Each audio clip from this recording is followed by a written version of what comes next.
Alors oui et non.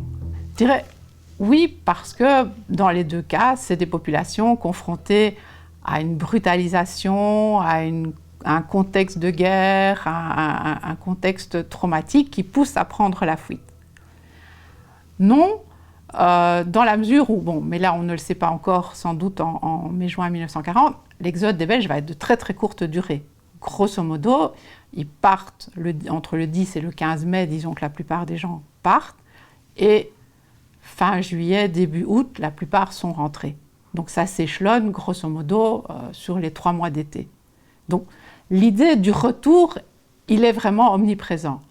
On ne sait pas aujourd'hui, les réfugiés qui quittent l'espace syrien, est-ce qu'on est dans l'idée du retour, oui ou non?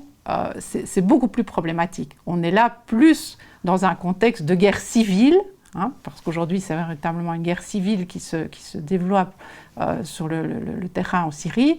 Et donc, dans quelle mesure est-ce que cette guerre civile va leur permettre un jour de rentrer? Ça, c'est une première grosse différence. On n'est pas du tout dans une logique où la plupart de ces réfugiés ne savent pas. Hein, je ne dis pas qu'ils ne souhaitent pas, c'est pas du tout ça, mais je veux dire, l'inconnue, elle est quand même extrêmement grande. Alors, autre point qui est quand même différent, je dirais, c'est la masse. Hein. Quand je vous dis 1,5 million, 2 millions de Belges, c'est véritablement un exode de masse. Hein, où on se retrouve dans des villages qui gonflent. Donc aujourd'hui, malgré toute proportion gardée, les réfugiés dans l'espace public, quand on se promène dans les rues, on ne va pas croiser un réfugié à tous les coins de rue. Pourtant, ça nous semble déjà difficile, mais je dirais, si on compare, on n'est pas du tout dans la même présence massive. Il y a des pays d'Europe où, par exemple, un pays, enfin c'est pas un pays d'Europe, mais un pays comme le Liban est confronté à un afflux de réfugiés sans commune mesure à ce que connaît la Belgique, la France, etc. Aujourd'hui. Donc ça, c'est aussi un point différent. Autre point différent qu'on n'a sans doute pas pour 1940, parce que là, les choses se font de manière très rapide, très spontanée, on n'a pas non plus tout cet aspect difficile que sont les passeurs. Hein. Je veux dire, les réfugiés d'aujourd'hui, dès le moment où ils quittent le territoire, ils sont exploités. Vraiment, enfin, je veux dire, on est dans une logique d'exploitation à tout moment du voyage. À tout moment du voyage, ils risquent leur vie, et certains le payent effectivement de leur vie. Plus encore quand il s'agit de femmes, d'enfants. Je veux dire, là non plus, je dirais que les victimes de l'exode belge de 1940 sont des victimes accidentelles liées au bombardement, il y en a eu, mais je veux dire, il n'y a pas eu de manière systématique une exploitation de cette population dans la misère dans laquelle elle était par un jeu de passeurs organisé. Donc il y a quand même toute une série de points, et je dirais à la limite, ça devrait nous entraîner à se dire, cette expérience-là, est-ce qu'elle ne doit pas nous conduire à avoir un regard différent sur ces réfugiés d'aujourd'hui?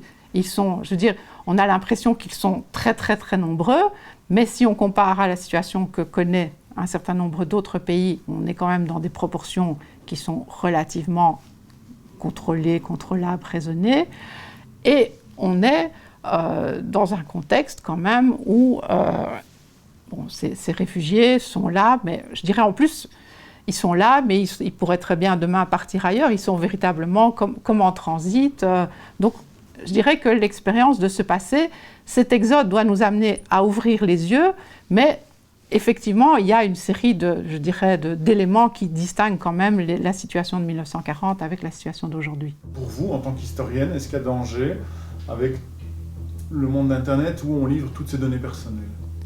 Alors je crois qu'il y a effectivement danger parce qu'on se rend compte que ces données peuvent être utilisées à des fins qui n'étaient pas nécessairement les fins pour lesquelles on a accepté de mettre en ligne. Lorsqu'on accepte de mettre en ligne des éléments de sa vie privée, c'est parce qu'on estime que c'est un élément important dans sa vie sociale, dans ses copains, etc. Mais si demain c'est utilisé par un employeur potentiel, par un pays où on a envie de se rendre, hein, on a pris par exemple des positions dénonçant la politique d'Israël et on souhaite malgré tout aller en Israël, on peut avoir des ennuis parce qu'on a pris des prises de position. Là, je crois qu'il y a effectivement un danger dont on n'est pas toujours conscient parce qu'on est dans une technologie dont on ne maîtrise pas toutes les finalités, on ne maîtrise pas tous les éléments d'enregistrement qui se font et d'utilisation. On est aussi dans une logique commercial qui est extrêmement dommageable, où je dirais que toute une série de comportements sont traqués. Hein. Vous allez consulter un site d'un éditeur, et puis après, si vous vous connectez sur Facebook, eh bien, on va vous proposer inlassablement.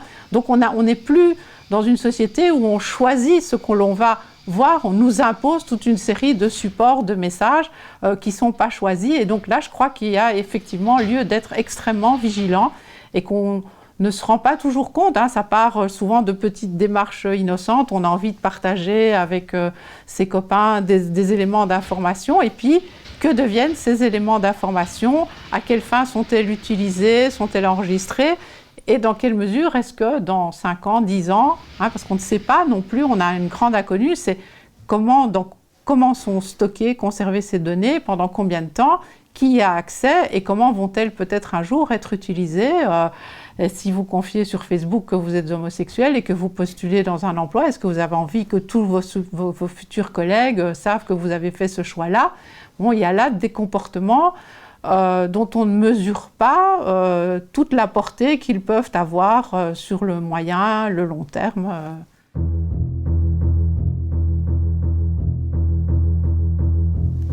C'est une question difficile, ça, cette question du secret, parce que je dirais à la fois les secrets ont tellement pesé aussi sur certaines destinées. Enfin, je veux dire, je pense à toutes ces histoires de famille où les secrets ont été plutôt des choses qui les ont emprisonnés et qui les ont empêchés d'aller vers l'autre.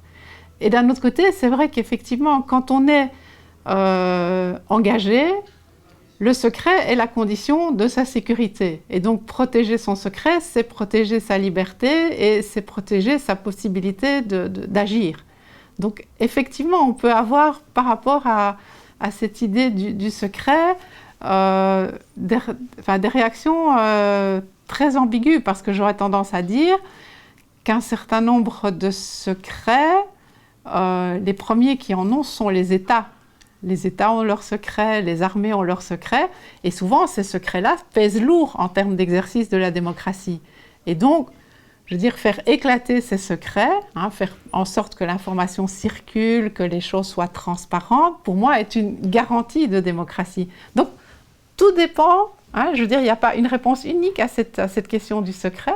Tout dépend par rapport à qui, par rapport à quoi et par rapport à quel contexte. Donc, on peut à la fois trouver qu'effectivement, protéger sa vie, ses secrets, peut être salutaire, mais d'un autre côté, que trop de secrets est juste aux antipodes de l'exercice d'une société démocratique.